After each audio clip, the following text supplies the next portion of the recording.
Gentlemen, a quick question. Has the word forbidden ever gotten your attention? Maybe it's the excitement. Maybe it's the surprise. Maybe it's the idea of a boundary respectfully crossed inside an agreed-upon space. If you've ever wondered whether a few edgier methods can actually deepen closeness, not harm it, this video's for you. I'm Dr. Laura, a urologist specializing in men's health and intimacy.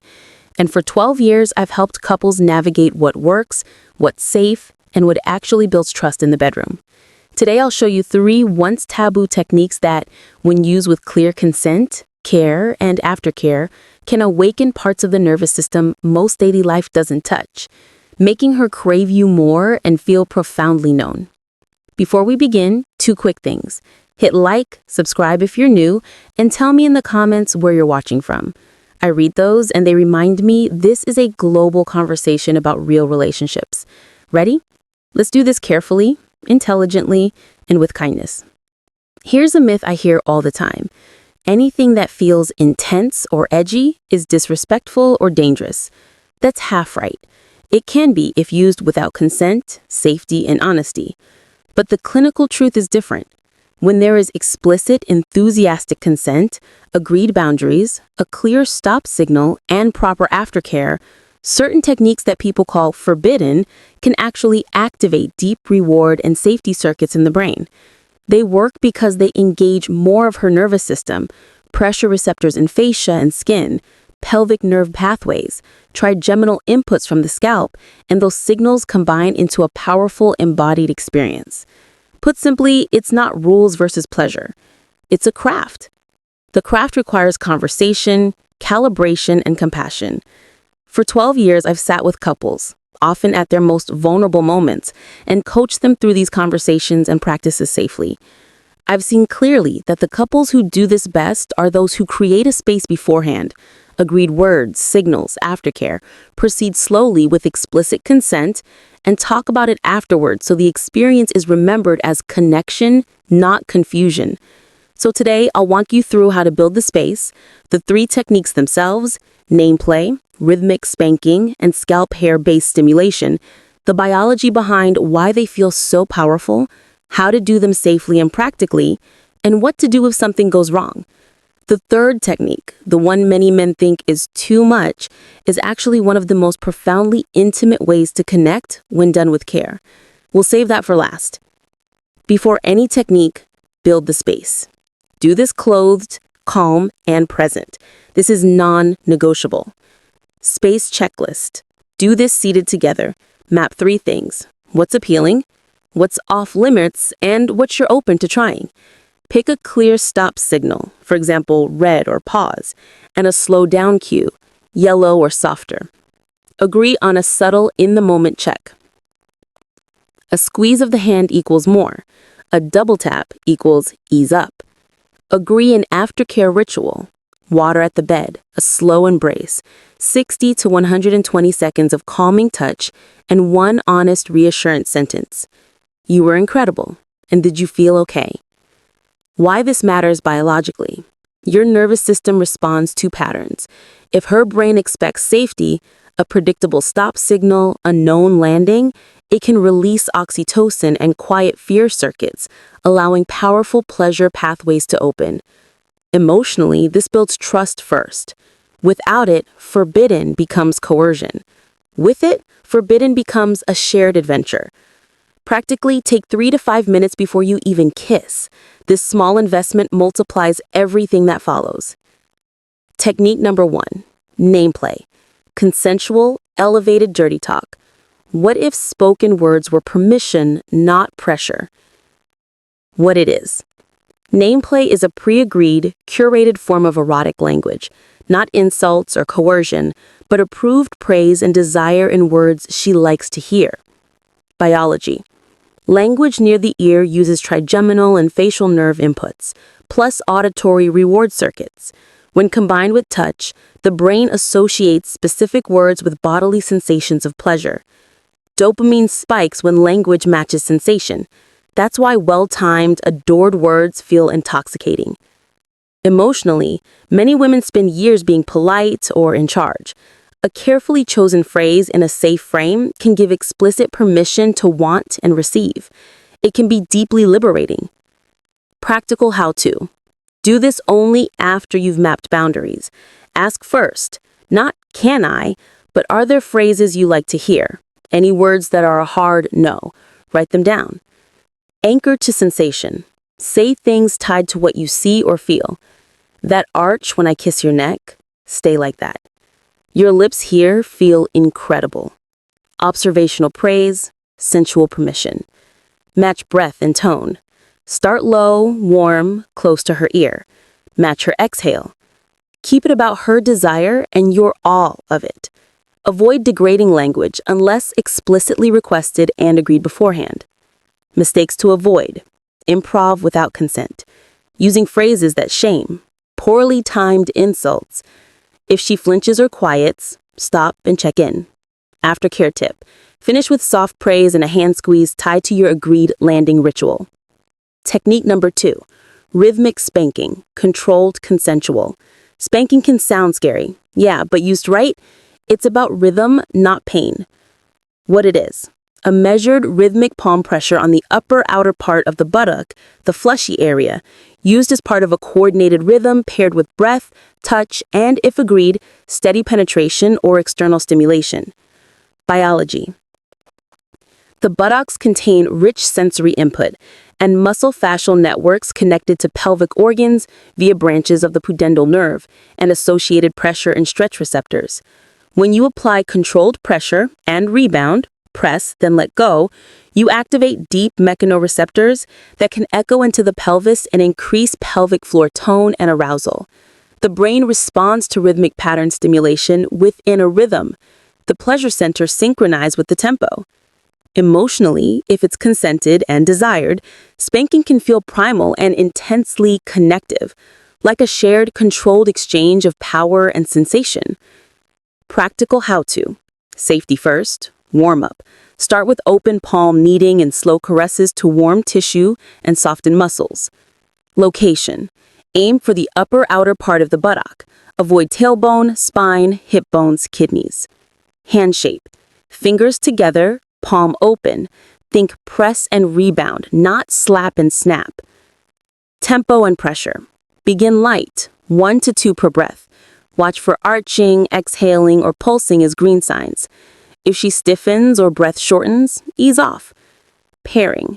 Rhythm works best paired with steady external stimulation, hand or toy, or a constant motion from you. The brain loves patterns, so the steady beats are part of the pleasure structure. Landing. Always land soft. Soothe the area with palm pressure, kiss the spot, offer water and a minute of chest to back holding. Mistakes to avoid. Hitting bone, increasing speed without permission, failing to soothe afterward. If there's bruising or sharp pain, stop immediately. Aftercare. Apply gentle palm pressure, soft words, and a cool compress if needed. The landing is critical. This is where consent becomes memory. Technique number 3. Scalp/base of hair pull. Intentional, gentle. The last one sounds wild, but for many, it's deeply intimate. What it is. A gentle, deliberate pull at the hair close to the scalp, not a yank, used as part of a coordinated rhythm, often timed with a breath, kiss, or thrust. Done properly, the sensation travels along trigeminal and cervical sensory pathways and into the pelvic floor as a weight. Timing the pull with an exhale and hip motion can amplify the physical feeling, creating a powerful and connected experience between head and pelvis. Emotionally, when she can sense this method feels claimed with care, it becomes evocative and full-bodied. It's not control without love. It's an intimate handshake between the sympathetic and parasympathetic nervous systems that can lead to a deep letting go. Practical steps. Read this twice. Safety matters. Medical check. Skip this if there are neck problems, migraines, recent scalp work, or hair extensions. Consent and signal. Get a clear okay and a stop word. If there's any doubt, do not proceed. Hand position. Gather a small handful at the base of the hair with fingers curved like a soft hook. Do not grab the ends. Direction and timing. Choose one slow direction, back or up. Pull slowly. Hold for 1 to 2 breaths, then let go. Time the pull with a thrust or a deep kiss. Pressure. This is guiding, not yanking. If she tenses or her neck twists, stop. Finish. Soothe by massaging the scalp in slow circles and end with a gentle, warming touch. Mistakes to avoid. Pulling too many hairs, jerking, ignoring neck turning.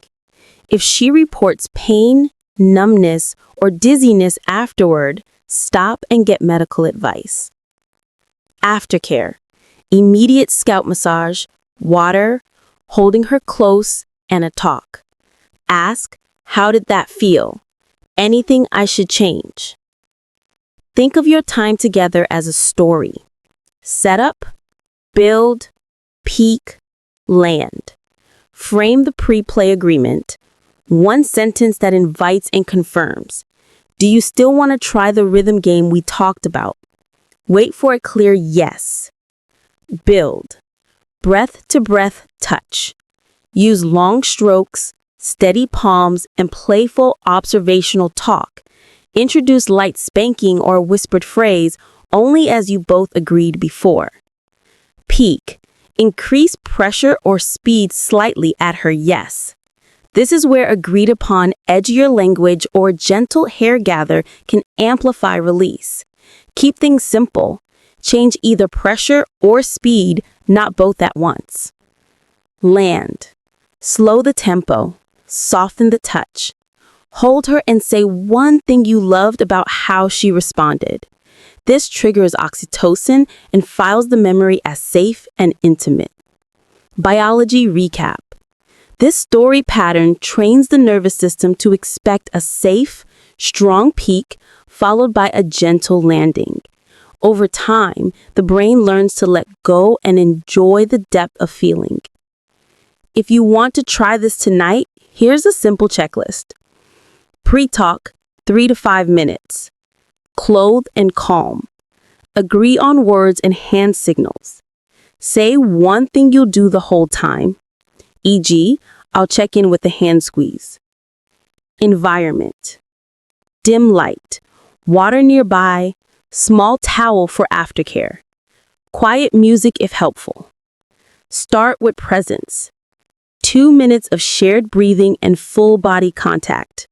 Name play. Whisper observational praise and permission phrases you agreed on. Keep it warm and sensory. Introduce rhythm. Add steady hand pressure or light spanking at the fleshy upper outer part. Watch her responses. Optional scalp pull. If consented, introduce a single slow scalp pull tied to an exhale and a kiss. Stop right away if she flinches. Crescendo and land. When intensity peaks, slow down into gentle palm holding, scalp massage, water, and a warm hug. Debrief. 2 minutes. Ask what she loved and what to change next time. Normalize any second thoughts. Common mistakes and fixes. If she tenses or goes quiet, stop, check in. Offer water and a soft landing. Silence is not consent. If spanking feels like pain, you're on bone or moving too fast. Move to the fleshy upper outer part and slow the rhythm. If hair pull hurts, you're likely grabbing too far from the scalp or pulling at an angle. Gather closer to the roots and pull in line with her spine gently.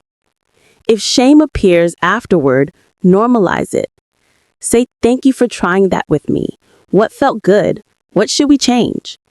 A short talk repairs the nervous system.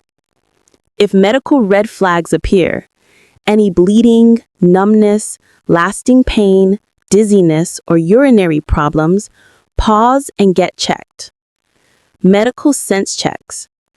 When to pause, neck or back pain, recent surgeries, migraines, no hair pulling, pelvic floor tightness, or chronic pelvic pain, focus on relaxation and external touch before adding impact or pressure.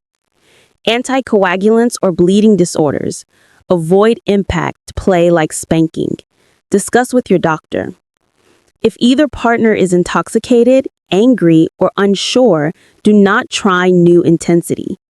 Consent must be sober and enthusiastic. If any of this makes you nervous, that's okay. Nervousness is part of caring. The couples who do this best are often the ones who talk about it, practice slowly, and treat mistakes as learning, not failure. Many partners report that after carefully followed forbidden play, they felt more trust, easier communication, and more affection in daily life. Why? Because these practices force you to ask for a yes, listen to a no, and prioritize each other's calm landing. Those are relationship superpowers. You are not testing loyalty or proving something with intensity. You are learning to play together. That is the work of intimacy. So here's the simple truth. When curiosity meets consent and intensity meets care, some once taboo moves can become doorways to deeper trust and amazing pleasure. If you try any of this, do it slowly. Begin with the plan.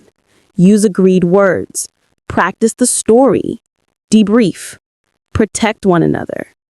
If this helped, please like, share, and subscribe to Dr. Laura's Health. Tell me in the comments where you're watching from, and if you'd like, share one small boundary you'll set before you try something new. It might encourage another man to do the same. One last practical note for men who want to support circulation and stamina so they can bring energy and presence to these moments. I often recommend a gentle nitric oxide support, organic watermelon extract and L-citrulline, and, when appropriate with the doctor's guidance, targeted performance blends. Links are in the pinned comment and description. Use them as additions, not replacements for communication and consent. Thank you for taking this seriously. Be brave enough to ask, be kind enough to listen, be patient enough to land gently. I'm Dr. Laura. Take care of each other. And remember, your best sex is the one you designed.